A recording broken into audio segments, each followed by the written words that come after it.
Hi, welcome to Friday Live. We're back on Friday. On the holiday weekend, we're pumped. We're sure you are too. So today we're going to talk about some things that happened during the week. I'm Cara Barrett, editor at Hodinkee. And I'm Stephen Pulvirent. I'm the managing editor at Hodinkee. Yeah, and we're thrilled it's Friday. So yeah, holiday weekend, a lot of rosé. It's going to be good. Hopefully. It's going to be good. Hopefully it doesn't pour later today, but we'll see. Yeah. So the week kind of started off on, I guess, a slight down note. Yeah. We found out that Roger Moore, the longest tenured James Bond, passed away at 89 in Switzerland, of all places. And we thought it would be a good kind of excuse to take a look back at the Bond films and specifically at Bond watches, which are kind of a perennial favorite of collectors. And it's a nice way to get people who aren't necessarily interested in watches into watches, because, I mean, James Bond is cool. Very few people don't think James Bond is cool. So yeah, so we thought we would put together a little top 5 list of our 5 favorite Bond watches of all time. Please feel free to disagree with us. We'd actually love that. Put any of your notes or questions down in the comments. And as always, we're going to finish the show off by taking some of your questions. So let us know if you have any questions, and we'll get to those in just a few minutes. So, Cara, you want to kick us off with number 5? Yeah, number 5, we have the Hamilton Pulsar, which is an LED watch. And it was worn by Roger Moore in Live and Let Die in 1972. Which was his first Bond film. First Bond film, yes. And so this one was actually really cool because it was one of the more popular first mass-produced digital watches. Okay. And so became really popular, but he only wears it in the opening scene. He wears a different watch later that we'll get to that. So it's like a really crazy, kind of like 1970s funky watch, as Louis likes to say. Yeah, it's got that like bright red display. Yeah, exactly, and the bracelet and like the rounded case. So it's pretty cool, so that's always a fun one. Yeah, and you actually have to set that a really weird way. It doesn't have a crown. It's a magnet. So it's a magnet. It came with this little magnet in the box that you would have to kind of like press against the side of the case. There were 2 contact points, and you could use that to set the watch, which is really strange. They don't do it in the film, but it's kind of an interesting little like historical quirk. Yeah. Those are actually really hard to find watches now. Like if you want to find them in working order. Yeah, they are. You can get ones that are not working for like $200, I think, and then ones in mint are like $800, but they're really hard to find. They're really tough to find. Yeah, and they're just really cool. Yeah. Like if you're into those kind of like funky. Yeah, and like Jean Perregaux made some watches like that too, right? Similar, yeah. Yeah, I think so. Okay. But yeah, and so that was number 5. So number 4. Number 4, we'll jump up to something a little more modern. This is the Omega Seamaster 300 Specter edition, which, as you probably guessed from the name, was made for Specter with Daniel Craig. And basically they took the Seamaster 300 reissue that they'd done and they modified it in a few ways. So this one has a 12-hour bezel instead of the graduated dive bezel. And it has a lollipop seconds hand instead of the pointed arrow seconds hand. Those are the 2 big differentiators. And it came on like a cool James Bond branded, like 007 branded NATO strap, which is kind of nice. And not only does Craig wear it in the film, but it's used kind of in an old school James Bond way as a plot device. So, at a key moment he's tied up and he like activates it's a detonator, it's a bomb actually. So he, uses that to escape at a key moment in the film. Yeah. And one of the prototypes actually sold at auction, one of the ones he wore in the film, and it fetched, it sold for do you have the exact $132 number? 132? Okay. In 2016 at Christie's. I think they did a big James Bond theme they auction. did. Yeah. We wrote about it. It's on the site if you want to check it out. It's all on the site. But they also produced it. It was a limited edition. You could buy it. They were numbered pieces, and there were 7,007, so 7007, which it's not super limited. I guess it's technically a limited edition, but that's a different conversation for another time. But even in the kind of product placement era, this is a really, really awesome watch. What do you think of Daniel Craig in the James Bond? I think he's great. I think so too. I think he's fantastic. I didn't think I would like him, and then I did. He's way better than Pierce Brosnan. Yes. No question. I love Pierce, but just maybe not in James Bond. James Bond. But yeah, so number 3 is actually a really cool one. It's a Breitling Top Time that was fitted into a Geiger counter, and it was worn by Sean Connery in Thunderball in 1965.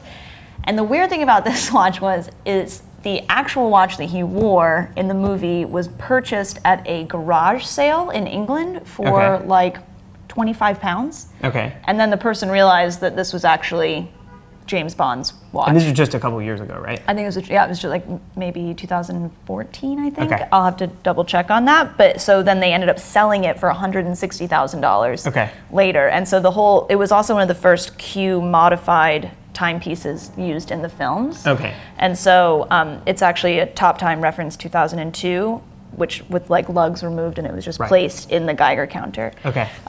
So it's a pretty cool watch. I mean, I like that backstory. I mean, so you never hear about people finding things at garage sales, and you always hope you're that person, but it has yet to happen to me. This one's not actually a working Geiger counter, right? I don't just think a prop? so. Okay. I think it was just cool. a prop. Cool. So, and then number 4. Number 2. No, we're number 4. Counting backwards. Oh, right, number 2. My numbers are wrong. That's all right. Number 2 is probably the most famous Bond watch of all, and that's the reference 6538 from Dr. No, the very first film, worn by Sean Connery. And this is the era before product placement. So this wasn't a case of Rolex swooping in and saying, we're going to be James Bond's watch. This was the prop master, Sid Kane, and others related to the film decided that this watch would be James Bond's watch. He wore it on a striped NATO strap. It's the classic like big crown, no crown guards, 4-line dial, really like the king of all Submariners. Even without the James Bond tie-in, it's an incredible watch. Yeah, and very desirable. Until 2 weeks ago, it was the most expensive Submariner as well. Oh. The 4-line tropical 6538 that sold at Phillips 2 years ago was the most expensive sub, and it was beaten out by that the white gold one I love. Yeah, I mean it's not mine, unfortunately. It's like not really a Submariner, but I guess. No one likes that watch but me. It's not. It's not a Submariner. That's the problem. It's a cool watch. It's just not a sub. I love it. I love it. But yeah, so at number 2, we figured we had to put kind of the granddaddy of all James Bond watches. I mean, people call this the James Bond Submariner. Yeah. And wrongly call small crown 6534s James Bond Submariners. Right. That's wrong. Wrong. This is the James Bond. This is watch. it. This is the one. So number 1. Number 1. You want to do number 1? Yes, it's the 5513, ta-da, with the buzzsaw bezel. And so the watch doesn't actually work. It has a little rotor in the back. It spins the buzzsaw, and there's a scene where he like cuts a rope. It's with he cuts a rope. It's with Roger Moore in Live and Let Die. Sorry, I got ahead of myself. And so he cuts the rope and he frees himself, and it's a really cool watch. So yeah, and it was. In future, Commander, allow me to suggest a perfectly adequate watchmaker just down the street. Good God. You see, by pulling out this button, sir, it turns the watch into a hyper-intensified magnetic field. Powerful enough to even deflect the path of a bullet. At long range, or so Q claims. I feel very tempted to test that theory right now. If you don't mind, Commander. Yeah, and so the cool thing about this watch is it was actually modified by Sid Kane, again, the prop master for these films. So the watch doesn't tell time. No. It's not actually, in theory, it's not actually a functioning Rolex anymore. No. So the movement was taken out. The rotor was added. There was a hole, actually, you can see next to one of the lugs that was pierced. And that scene where he unzips her dress using the magnetic field from the watch is actually a wire threaded through that hole and out, hooked onto the zipper. So it's cool. It's a little piece of movie history. And it sold at Phillips for 365,000 Swiss francs, and that was in 2015. The watch came with all these original sketches from Kane that prove the provenance of it. It's signed Roger Moore 007 inside the case back. Yeah. I actually saw the watch when it was here in New York for the that's preview. right. And it's pretty cool. Again, you can't wear it, which is a little frustrating. It would be nice if it worked, but yeah, that's kind of the. It's a good cocktail party trick. You could wear it as a cocktail watch. Yeah. Would you Why wear it as a not? cocktail watch? Probably. All right, fine. You should all come to Cara's cocktail parties. I host good ones. Yeah. I'm sure. But yeah, I thought we could kind of, to close things up, talk about the whole idea of the Bond watch. And you've seen here that, it started out as just watches essentially off the shelf that a prop master picked. Then we got into these kind of custom modified watches. And now we're in an age where the watches are being made for the film by, in this case, Omega, who's been a sponsor since the 90s. So there's, I think, an element maybe of romance lost now, that these watches aren't organically chosen. They're paid for in millions and millions of dollars in sponsorship money. Yeah, I mean, you think you can say the same for kind of any celebrity ambassadors as well. Like Yeah, with watch that's spotting, true. it's always hard to see people who truly pick out the watch for themselves. Yeah. And the only exception to that is, in fact, Rolex does no product placement whatsoever. So Okay. anytime you see a Rolex, that is picked by the person, Okay. and that's just something that they don't do. Okay. But it's like a testament to their brand to Yeah, see how that's true. often they are used in films. That's true. So that's pretty cool. Yeah, I'll say while I do think there's some romance lost, I have to give Omega credit. Like I actually would wear Yeah. this Seamaster 300. I think it's awesome. I think it might be even cooler than the actual Seamaster 300 that they make now. And it fits the movie. It fits Yeah. the feel. It's on brand. It's on brand. I think it's one of those things they could have very easily done a terrible job, and instead I think they've done a pretty nice job. Yeah, We'll see. I agree. We'll see how it keeps going. But agree. I think we're going to see Omega as James Bond's watch for a very long time. I can't imagine them giving that up. Yeah. No, I don't think so. It's a really good partnership. And I don't even know who would step in. I mean, since you said Rolex wouldn't Rolex ever is do out. something like that, I don't know who would step in and kind of fill those shoes. Breitling? Maybe. Maybe. I don't know. We'll see. All right. Anyways. We'll wrap Bond watches there. Anything Bond watch else? is there. I don't know. Do you want to tell everyone what your least favorite Bond movie is? Because I know you were dying to share that. Yeah, I've been complaining as we've been talking about favorite and least favorite Bond movies. Yeah, my least favorite Bond movie is On Her Majesty's Secret Service. Yeah. It is unwatchable. It's the only one with George Lazenby in it. It's 70s Poor kitsch George. in the worst ways. Yeah, Can't win 'em all. it's borderline unwatchable, I would say. What is your favorite Bond film? I like Goldfinger, Okay. mainly because that theme song is permanently stuck in my head for some Okay, reason. that's fair. She's been And singing it around the office all day, so very out of tune. We'll spare you And, that. Yeah, I don't know. That one really just sticks out in my mind. It's one of my favorites. great. So, If you have favorites, let us know. And if you have any thoughts, again, on Bond watches or any questions about Bond watches, let us know. It's going to be another 5 minutes or so until we get to your questions, so you've got some time to plug them in there. yeah, awesome. Great. So before we get to questions, What's in the safe? What's in the safe? So as you know, we always have watches coming in and out of the office. Yep. Sometimes too many. This week was a little more manageable. And so we have 2 watches here that we want to show you. So we'll start with the watch we have loaded up right here. These are the new El Primeros from Zenith in a 38 millimeter size. Inside, it's the same El Primero that you know and love. It's that classic movement. It's the same as the A386. Yep. It's same movement from back in the day. Automatic 36,000 VPH chronograph movement, the original high beat automatic chronograph caliber. But now you've got these dials, and inside these 38 millimeter cases, which have the nice brushed lugs with the little facet on the edge, you've got these beautiful dials. So the one we have loaded up here is blue. And we actually have one I'll show you in a second that is gray as well. You still have that kind of tricolor register thing going on with the bright red seconds hand, the little bit of contrast from the outside to the inner dial. These are just really great. Yeah, they wear chronographs. really well. I mean, I just think the 38 millimeter case was a very good choice. And what blue is actually my favorite out of the colors. Yeah, you like the blue better? Yeah, I think Okay. the blue is just really. I think I probably agree with you. they nailed that color. I think it looks really great. I agree. I do think this gray, if you're looking for a really nice everyday watch, especially on this black croc strap, I think it looks really dressy. Yeah. The blue is much more casual. We were saying They're earlier. pretty shiny. They are a little They have shiny. a lot of iridescence to them. They are a which I little think shiny. Dresses them up a little bit.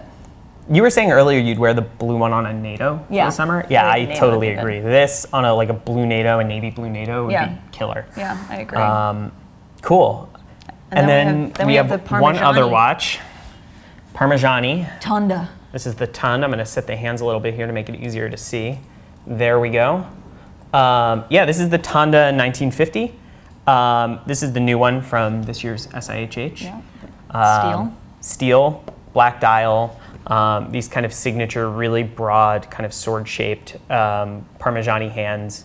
The little semi-teardrop shaped lugs. I Yeah. mean, what would you call those? I would call those teardrop. Yeah. But they're it's- nice because they're very linear. They're very linear. They're Yeah. very flat, which is kind of interesting. true. I like seeing something so simple from Parmigiani because usually their watches are a little bit more. I don't think fussy is the right word, but I just think They're a little fussy. Yeah, they're a little fussy. I think you can call them fussy. Yeah, but the best part is the micro rotor. Yeah, so this movement, this is one of Parmigiani's in-house movements with, you can see the micro rotor, which is a Cara Barrett favorite. They're cute. They're cute. You heard it here first. Micro rotors are cute. Cara Barrett. And then, yeah, so it's a really nicely finished, slim dress watch. And I think you could do a lot worse if you're looking for a dress watch that's a little different. I mean, it doesn't look like what you'd get from Patek, Vacheron, AP, any of those folks. No, and you don't see these very often, so you would be standing out compared to everybody else. But it's cool. I like it. Cool. So that is what we have from the safe this week. Yeah. But you're wearing a watch that I think we should share. Oh, yeah. I'm wearing, well, if you follow It's Cara Time, you've probably seen it 100 times. Nice plug. Sorry. And so I'm wearing my date, reference 1803, in white gold. And the thing I like about this watch so much is having a day on the dial is probably one of the more useless functions. I'm pretty sure when you wake up, you know what day it is. And if you don't, that's a personal problem. And so for me, I like having both those functions because it just seems totally unnecessary. And I just think it's such a classic. And I like that it's white gold because people think it's steel, but it's not. It's white gold. And the luster is really beautiful. I swear, I think the glow like changes every day and it just like really, it like warms my soul when I look at it. I think white gold Rolex is one of like the most under the radar things you can do. Everybody assumes these watches are steel. That's why I like that white gold sub so much. All right, you go get a white gold sub. I'll take this off your hands. Cool, and I have something very different that I'm wearing this week. I have the Autodromo Group B. This is a watch from a small brand based here in New York. It's obviously automotive inspired by 80s rally cars. And it's a really interesting construction. The central capsule, I guess you could call it, which contains the movement, the dial, the hands, the crystal, is titanium and is super lightweight. And then there's this sort of chassis around it, this steel chassis that holds everything. The watch is really slim. It weighs absolutely nothing. It sits somewhere between being a sport watch and a dress watch. And it's just super versatile. And for me, I think I'm going to be wearing this a lot this summer. I just picked it up maybe a month or two ago. And I really like it so far. It's just a no fuss, everyday kind of beater watch. And it's something a little unusual. Not everybody's going to have one. No, it's awesome. And it's a brand, we luckily know the people behind the brand, and it's someone I'm happy to support. And I think for $1,000, it's a little under $1,000, and I think for $1,000, it's one of the more interesting watches you can buy. It's very cool. All right, so it is almost question time. Again, fire those questions, comments. You can put them in the YouTube comments. You can hit us up on Instagram. Just let us know. But before we get into that, we had a question we've gotten quite a few times via email and on Facebook over the last day or two. And there was a photo taken this week of President Trump on his visit to Saudi Arabia with King Salman. Yes.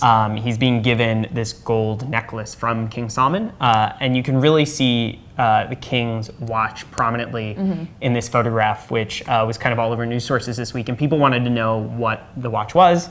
So luckily we have Cara here. Yeah, Cara did a little research. Did some digging, and it is a Chopard Imperial 40 millimeters. Okay. The retail is $8,790. Okay. Steel? I'm pretty sure it's steel. And I was kind of surprised. Why were you surprised? I don't know. You expected something a little bigger? A little bolder? All right. But, All right, there we go. That's that. We So figured it out. that's your answer. We You're figured it welcome. out. If you ever have questions like that, send it to us. We're always trying to figure these things out and see where watches show up in kind of popular culture. And you never know when we might write an article about it. That's true. So. Cool. Yeah, and then there was another question that you... Yeah, so a question we got last week through the YouTube comments and just didn't get around to answering, we just ran out of time, was from someone, Ashen Joseph. And the question was, what is the best watch to buy around $100? Yeah. So we get these questions all the time. People want to know for X amount of money, what's the best thing I can get? And for under $100, the answer is pretty simple. Yeah. It was mechanical as well. Mechanical. Yeah. And that's Seiko 5. Yeah. I think we're all at Hodinkee HQ big fans of Seiko 5. They're mechanical watches. They're obviously mass produced and machine made, but they are really well made. and in many cases, really good looking. Yeah. I own a Seiko 5. Do you own a Seiko 5? I don't, but maybe Okay. I should get one. You definitely should Ooh, get it's one. summertime. You should get one. Okay.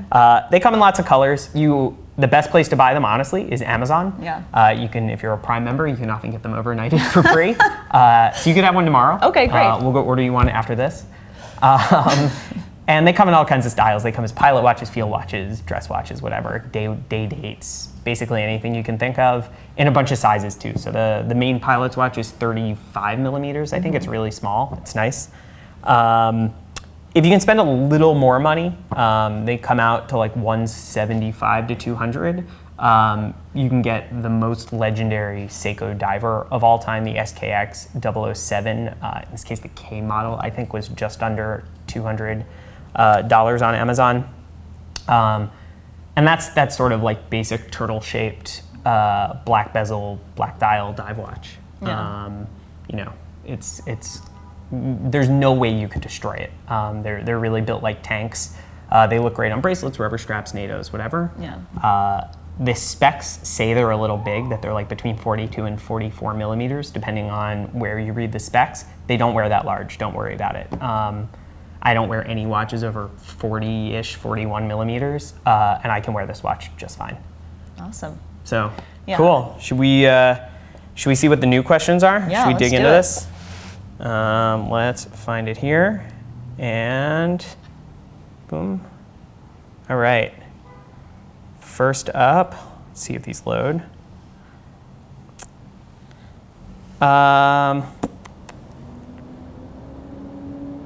When will I get a Royal Oak with an in-house movement?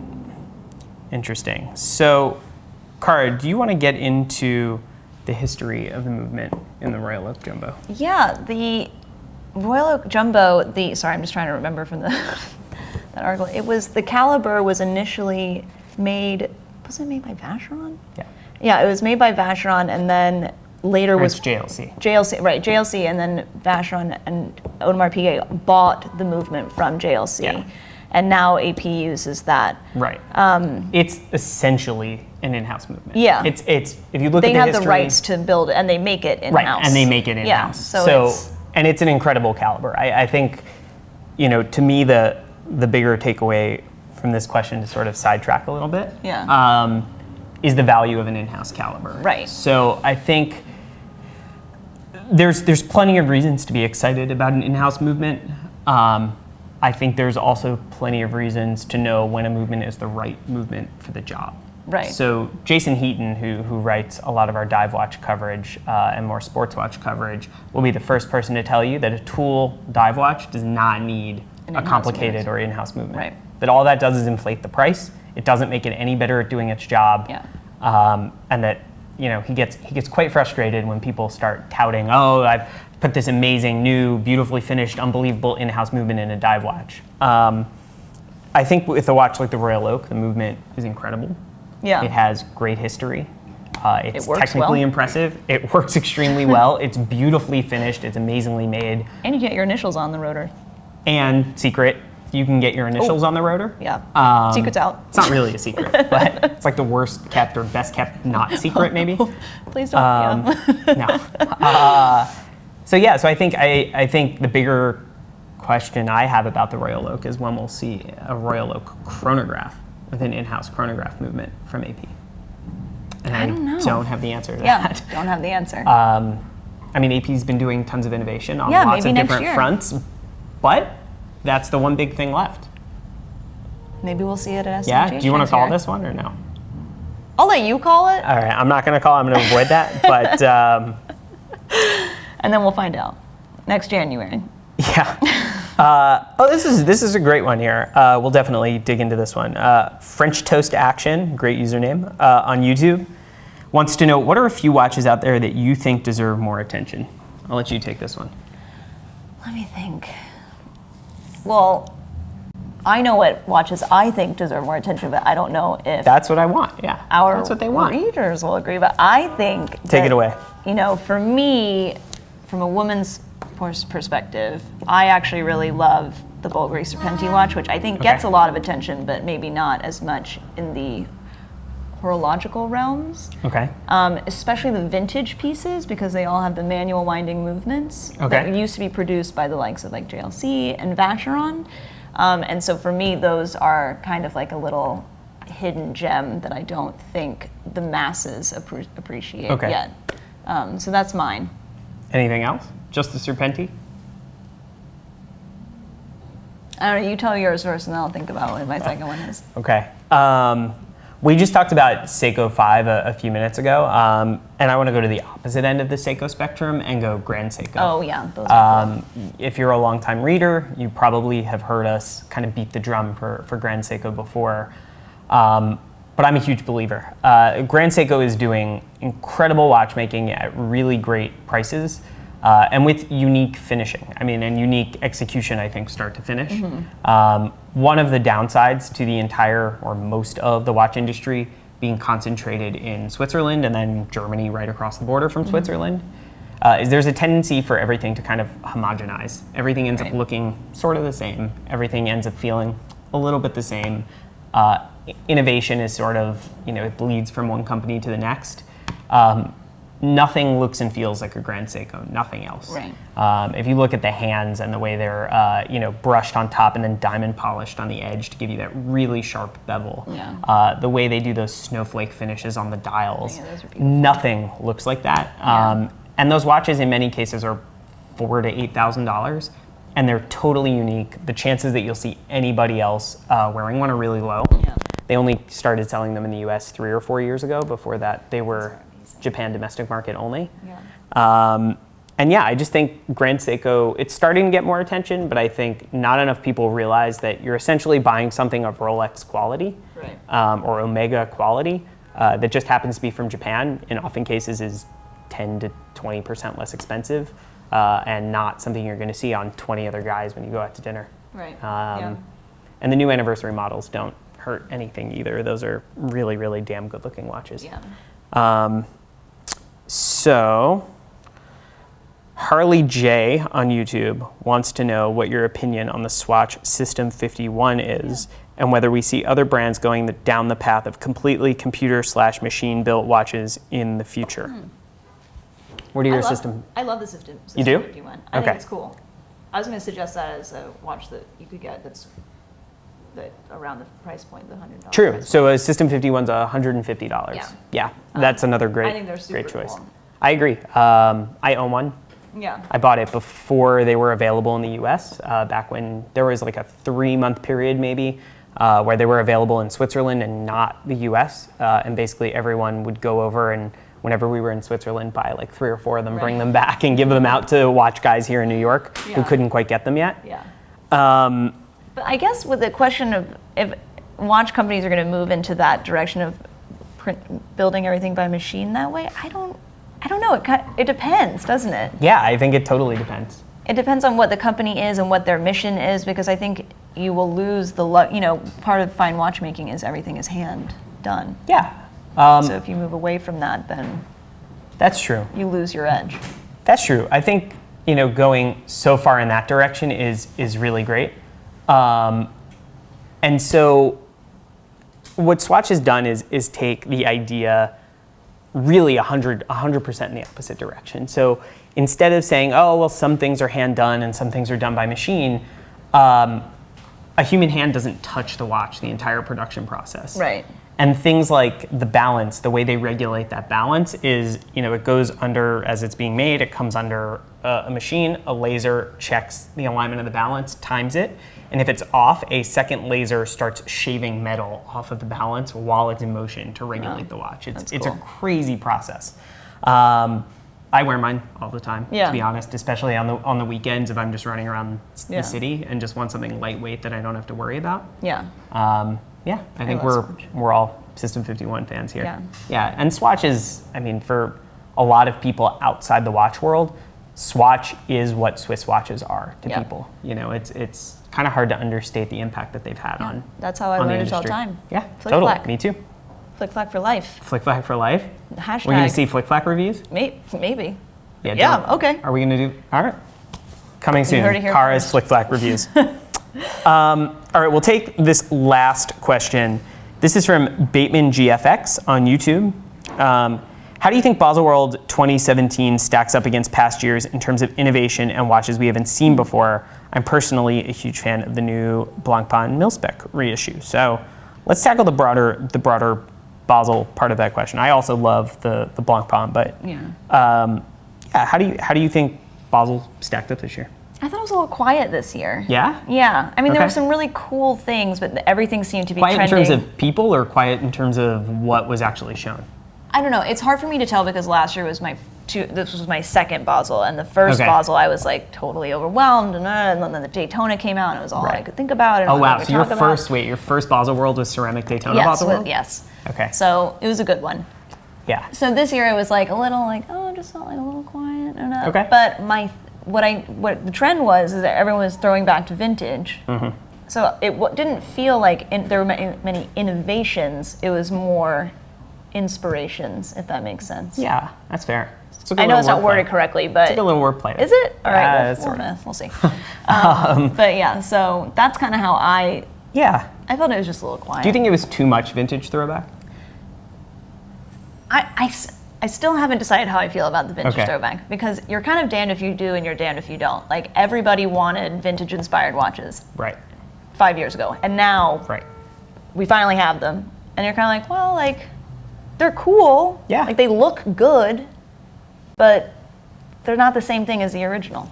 Right. So they never will be. So what do you think it means for the future of watch brands? I had a conversation just after Basel World with a creative director at a pretty large conglomerate-owned watchmaker. And he was saying the question for the industry is, if everybody is saying our best ideas were 40 years ago, then what where do you go forward? So what's the answer? I honestly don't know what the answer is. I think they're in a really tough spot. Yeah? Because you can't please everybody. There's always going to be people complaining about it. Right. However, I did like kind of going back to the smaller size cases. I think that is a solid yes. We should always do that. Always? Most times. Okay. And just kind of, because I know there's some people out there that love themselves a 45 millimeter watch, but that's fine. You do you. But I'm just saying. You will not be doing that? I will not be doing that. Okay. So me neither. So that's how I felt about Basel. It was like a little. I think it was a little quiet. Yeah. This was my 5th Basel. I think this was my 5th Basel. Yeah. So you can probably weigh in a little bit more on that. And it was a little quiet. Yeah. I agree. I think, everyone tried to brave the storm of rough times in the industry by just cranking out more stuff and saying like, oh, everything's going to be fine. We're going to keep making more watches.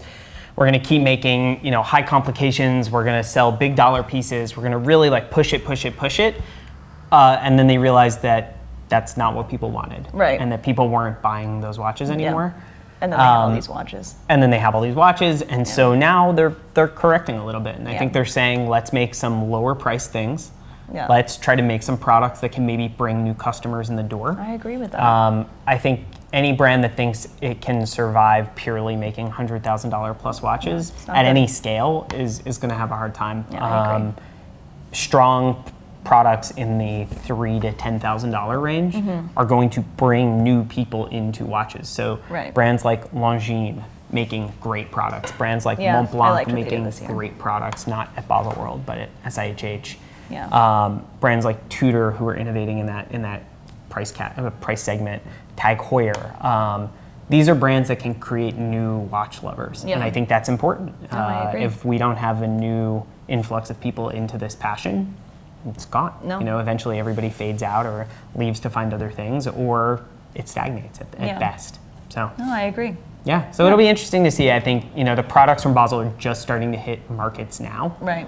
In a real way. So it'll be curious. We'll start to get a sense of what's selling out. I know the Rolex Sea Dwellers just started delivering 2 weeks ago, I believe. Okay.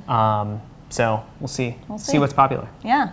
All right. Okay. Cool. Well, I think that's it for today. Yeah. You ready for the holiday weekend? I am ready for the You're holiday. Out? Yeah. I will not be here on Monday. No. Will you? I will not be here on Monday. Great. No. Sounds we good. hope you're not here on Monday. Yeah. Hopefully not. Anyways, well, Cool. Thank you guys for tuning in. And are we on next week for Friday? We are actually off next week. So we will be taking off next week. Members of the team are traveling all over the place. There will actually not be two of us here in the office to appear with you or for Yeah, a you solo next show week. might get a little boring. So yeah, you don't want to hear We'll be from back just the one of following us. Friday. Great. So we'll see you in 2 weeks for episode 7 Yeah. of Friday Live. Wow, already 7. Okay. All right. Cool. Take care. See you in 2 weeks. Bye.